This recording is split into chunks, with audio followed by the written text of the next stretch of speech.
Ever notice how the simplest solutions often get the most resistance?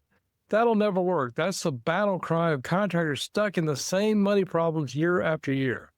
Today, we're busting the myths about profit first in construction, proving this straightforward system works, especially well for complex businesses like yours. Like installing proper drainage before building the foundation, getting your cash flow right prevents bigger problems down the road. This is the Contractor Success Forum. I'm Wade Carpenter with Carpenter Company CPAs, alongside Stephen Brown with McDaniel Willey Bonding and Insurance. Stephen, is profit first financial hocus pocus? I don't know. At first, I thought the name kind of sounded a little bit hokey because it could be like a get-rich-quick scheme. And it's not a get-rich-quick scheme. It's a business system. I mean, it's common sense. It's, I think, relatively easy to understand. I think a little bit of study of it goes a long way. And just like anything that's good, you can study it till the cows come home. We talked about it. I thought, okay, just the name itself makes it sound like it's a get rich quick, or it's about someone who's greedy and selfish, needs this for the construction company. But realizing, Wade, that profit is the reason why you should be in business, unless you're a nonprofit construction company, right?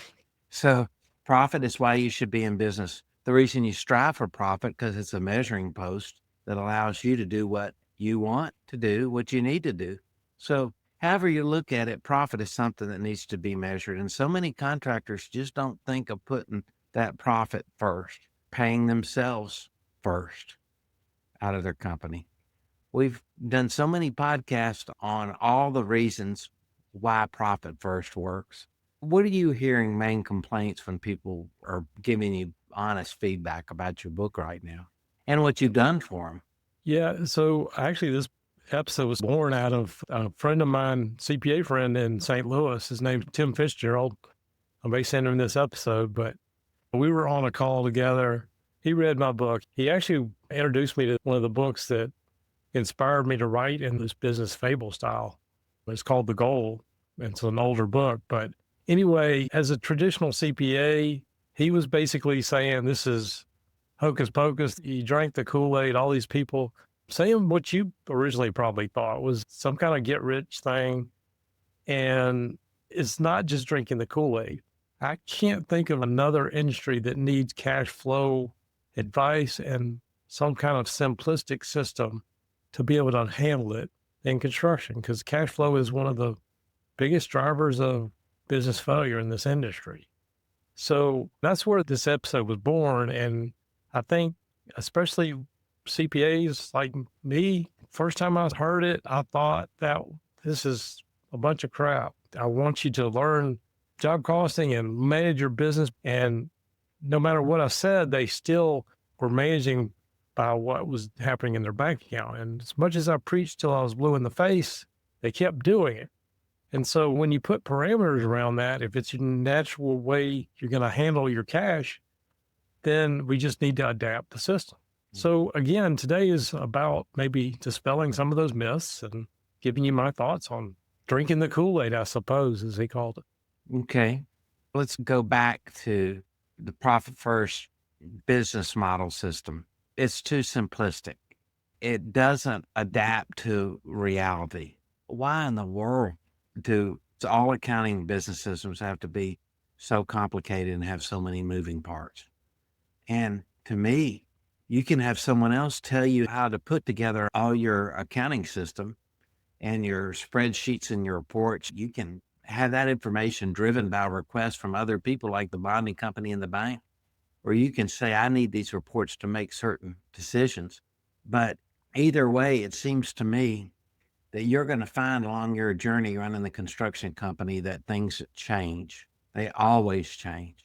What do you say to people that are saying, we're a large, sophisticated insurance company with everything in place that you're talking about and more? I know I've heard it all since I've been working with Profit First. It's more like, oh, is this kindergarten finance?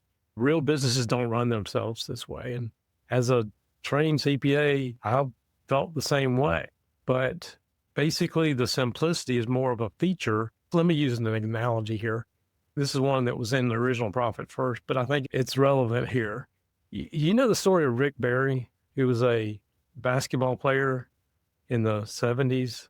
I remember the name. I remember Well, him. I don't remember the story behind him. he was famous for shooting free throws, granny shot style. And for a long time, he had the highest percentage of free throws. Just a few people have surpassed his percentage over time, but he's proven that when you take the ball and control the spin as opposed to an overhand shot, everybody thinks, okay, this is stupid. This is silly. I'm not a granny. I'm a man and I can shoot a ball. But he's proven over and over again that the system is actually a lot more favorable, but everybody doesn't use it. And they say it's too simplistic and I'll look silly. Will Chamberlain was a high scorer, but he was famous for missing free throw shots. He had some 100-point scoring games, but there was one season that he was convinced to shoot his free throws underhanded, and his percentage went way up from what it used to be. And then he thought that everybody else said it was silly, so he didn't do it from there on, but went down in history as one of the worst free throw shooting. But he proved that sometimes simple is better. And if it works, why do you fight it? It is a true fundamental process of understanding at all times what you're in business to do and how you measure that. I don't know how many episodes we've talked about cash flow because it's everything to a contractor, especially the seasonal contractor that is always desperate off season to keep revenue coming in, pay bills. What do you want to talk about next, Wade? Some people like, okay, we can just do this on spreadsheets or forecasts. A forecast is only good as the assumptions you put in it. A lot of people, especially in construction, we do all these forecasts, but they're related to the finance portion of it. And even if we're trying to do some kind of cash flow forecast, it doesn't take into account what actually happens with cash flow. And what I mean by that, when you say run a break-even calculation on your business, if you're using the accounting assumptions, one of the big lessons in my book is thinking about your operating expenses, basically your overhead, and what goes into that. The cash that's sitting on your profit and loss is not all your cash going out the door. What I would say is part of that cash going out the door is covering your notes payable and those kind of things that don't hit your P&L. And essentially what a lot of the forecasts are based around are, we got the expenses to cover, but you're forgetting what the cash flow effect of that money coming in. So again, I hate to say it this way, but a lot of people do a lot of forecasting and playing with spreadsheets and create a dashboard, whatever it is. But if it's not telling you how to run your business, I think that's fooling yourself. Mm-hmm. And some of them I would label, maybe we should put a disclaimer on those dashboards that say for entertainment purposes only. I don't know. You're right. It's just like a dashboard on a really expensive car that can do everything. It's only as good as where you're going to steer the car, right? Where are you going? Right. Maybe just some other thoughts here. I know you said it sounds greedy. I remember when we were talking about this recently, or it's some kind of gimmick, some kind of get rich. It's a fad, whatever you want to call it, some kind of financial tricks. And I want to remind everybody, this is probably what your grandmother did, putting her mortgage money in an envelope, or the food money, or the tithe money got stuck in the Bible. She put her 10% aside and it made it until Sunday when they went to church. It's basically a simple, repeatable system with steps to keep you from being so reactive to money that the money comes in and goes out so quickly that you have no control over it. What we're trying to do is get you to a proactive state. So if you understand the flow of it and you have money put aside to cover your job expenses, you're not going to be borrowing from the next job to cover the last job. Yeah, that makes perfect sense. It seems to me, Wade, that people might get hung up on traditional accounting methods conflicting with this system.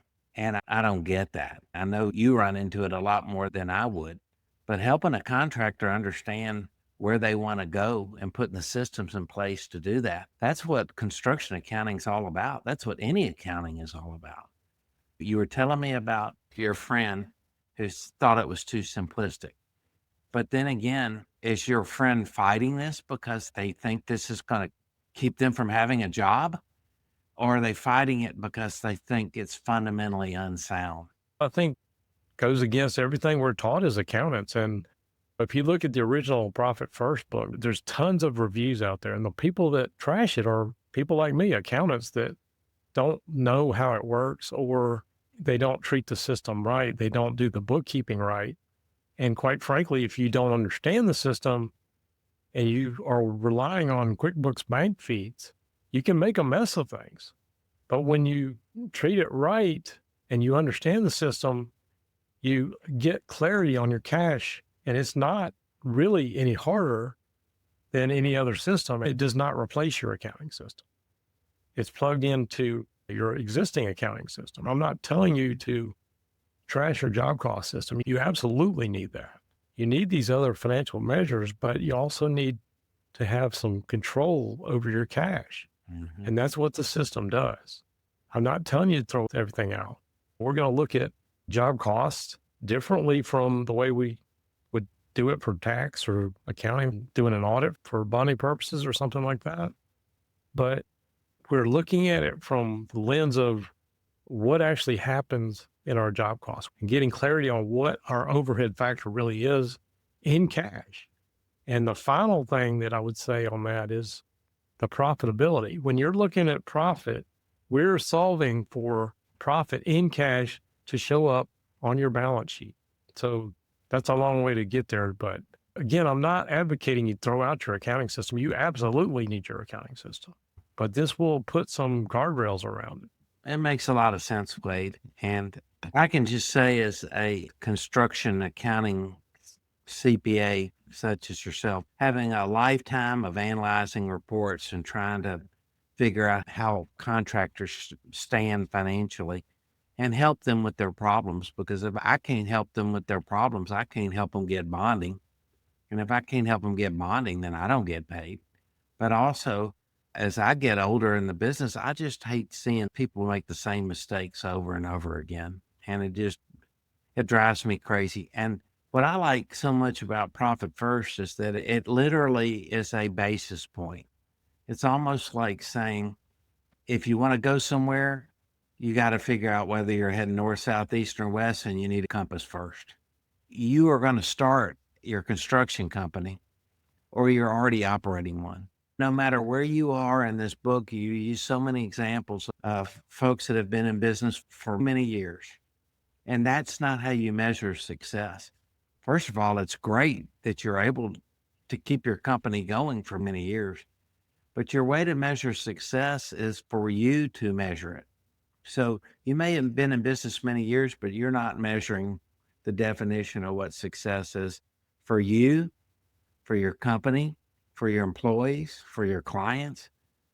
This is a good way to think about this because, first of all, I think it allows you to more professionally manage your company. Just because it sounds simple and you can understand it, I think that's a misnomer. I would argue with anyone that says that. To your point, I actually just had this week a conversation with a contractor. They've been around for 20 years, but the owner is in a place of, I can't stop because my whole world's going to come crashing down. She built up a pretty big, sizable debt, and she's trying to work through it. And we're making small steps right now. She put aside 1 or 2% for tax and profit, and she ended up short. But otherwise, she would have jumped into one of these pay by the week loans that cost so much money and basically sent her spiraling. Mm-hmm. We're slowly building out of it, and it doesn't happen overnight. But there's so many people that say construction is so unpredictable. Cash flow is unpredictable. And if I don't have the profit, how can I allocate what I don't have? Number one, I think the system puts those guardrails around it. It says, okay, this is what we've allocated for our overhead. You don't have enough money in that account. That's kind of telling you maybe your overhead's a little bit too high. If you're putting money aside for your job expenses and you're consistently going over it, then maybe you're not bidding right. Or maybe your mix of jobs has changed. Or maybe you're losing it in the field or the jobs are stretching on. And things are going to happen in construction. It's unpredictable. But a lot of people don't realize that they start growing and they start chasing cash flow and they start dropping that margin thinking they're going to make it up on the volume. I keep calling it guardrails. Or these are the bumpers in the bowling alley for the little kids. So the bowling ball doesn't go in the gutter. Yeah, now that's a good analogy. I think one thing people get confused about the simplicity of the idea is that there's no power in doing something small. You don't understand. I'm big time. I'm doing millions of dollars a year in sales, and I am dying here. I got to make up for it. I got to work harder. I got to work faster. And the smallest things are everything. For example, you couldn't be a construction attorney unless you really paid attention to details. That's how you get paid. You pay attention to details. That's what you do for a living. And as a Right. contractor, that's what you do for a living. And I'm not talking about details, but I'm talking about the small things. I'm talking about debt that's just blowing your mind and how to deal with it. And then there's the most basic, take a deep breath. Let's start. Let's start doing it in the right way. Taking your smallest debt, paying it off, paying off the higher debt. That's a methodology. We've talked about Dave Ramsey and popularizing that. But that's the simplicity that makes sense. You got to start somewhere, and you can't think that you or your problems are too big that you can't work through them. When you mentioned that, I was thinking of another conversation I was having with somebody last week. They're doing about 8 or 9 million a year, and they have nothing saved to their name. They're approaching retirement. And I'm like, okay, 1% of $8 or $9 million, that's $80,000, $90,000. So would you really miss 1 or 2% if you started carving it out? This particular contractor likes to buy things and likes to spend lavishly, but he's going to go into retirement if he can't work or whatever. He's going to lose his house. He has nothing. He can't live off the Social Security that he generated at the lifestyle he's at. So again, I realize construction can be unpredictable, but if you can't learn to run your business profitably, should you go work for somebody else? And I don't mean that in a bad way, because construction can be very lucrative, but you have to stop being the bank for your owner, your GC, or whoever you're working for. Yeah, that's an absolute fact. And also, the book, I think it's a gracious book. I read it and I read some of the situation they're going in, and I wince from the pain that I feel. But I can tell you the book does have a happy ending. I'm convinced the system works. I think no matter how dark it is outside, there's light somewhere. And I feel like this book is light. Even if you decide not to implement profit first and you read it, you'll get something out of it.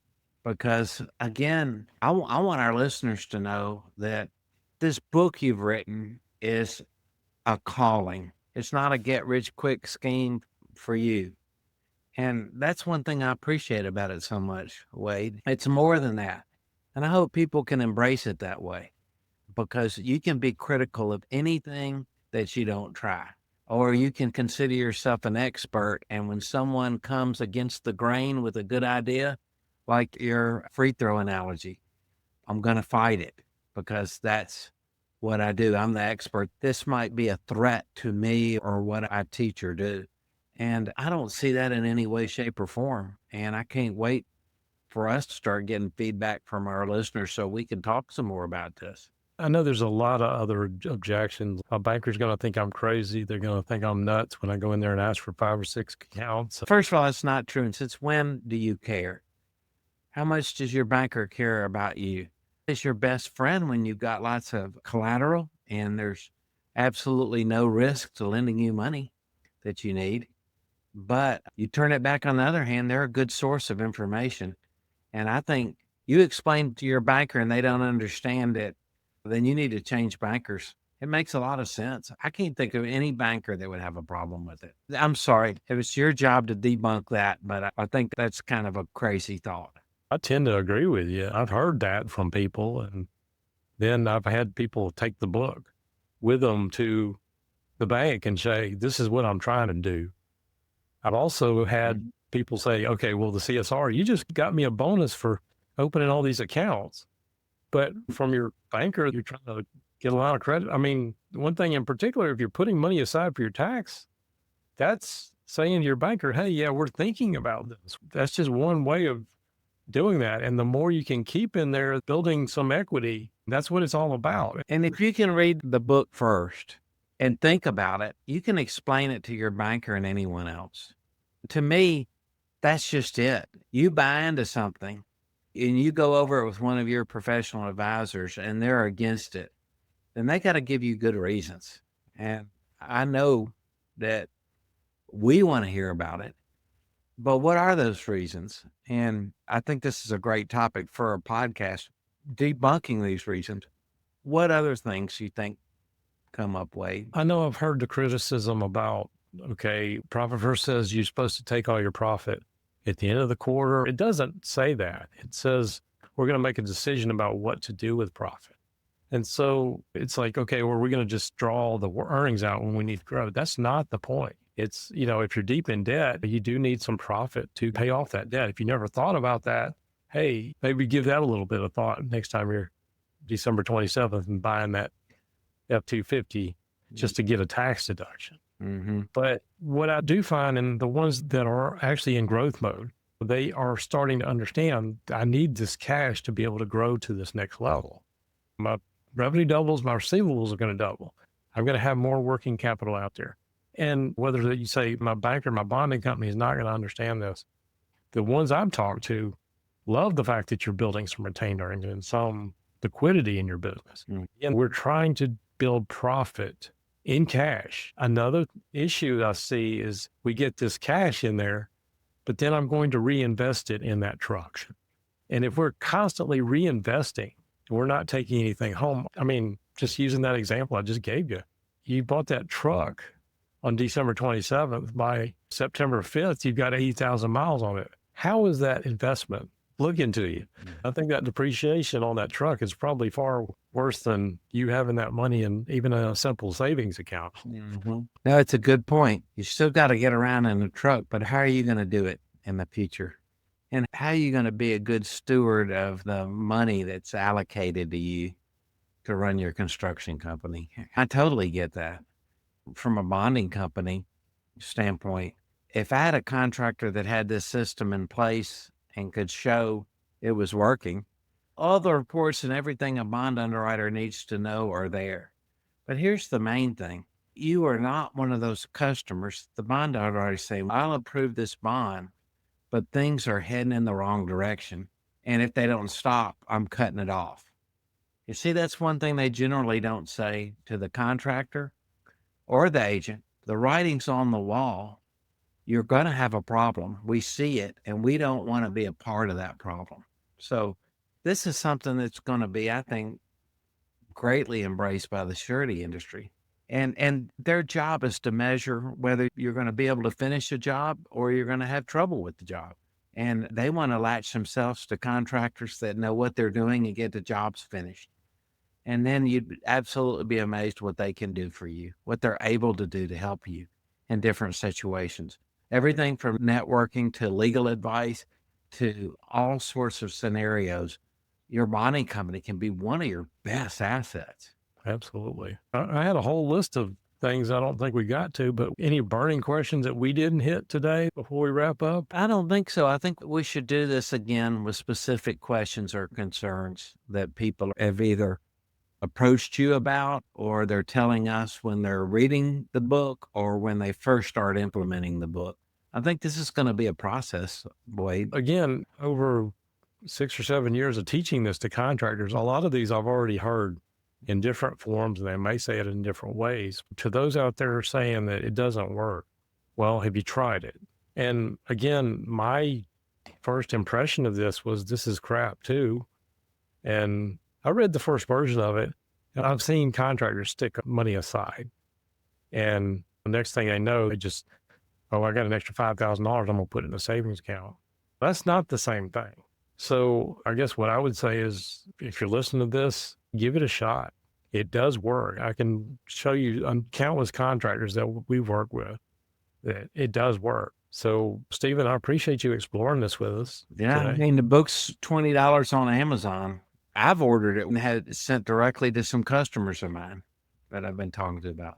What's it cost to explore profit first and consider whether it might be what you need to do for your construction company? $20. I think your book does a great job of explaining everything. It's no bait and switch. It's the system. It's not something designed to draw you in to something that makes you more money. I hope folks give it a shot that are having these problems, because I know that it's a solution that'll work for them. I appreciate you saying all that. And I did write the book so that you can implement it without getting somebody with an MBA to build this kind of stuff. That's one of the problems I saw in the original Profit First. It's not real straightforward for the contractor, and this 17-step instant assessment can be very confusing. So we have built a community around that growing now with profitfirstconstruction.com, or we're also spinning up some group coaching around this so that we can do it a little cheaper. But I do believe in the system. I've implemented it in my own business, and it's been a game changer for me as well. Appreciate you exploring this with me today. If you have any questions or comments, drop them in the comments below. We always appreciate any thoughts, good or bad. We'd love to hear it. We do this every single week, and we appreciate you listening. This has been the Contractor Success Forum. Please like, share, subscribe. Always helps us out. But we appreciate you listening, and we'll see you on the next show.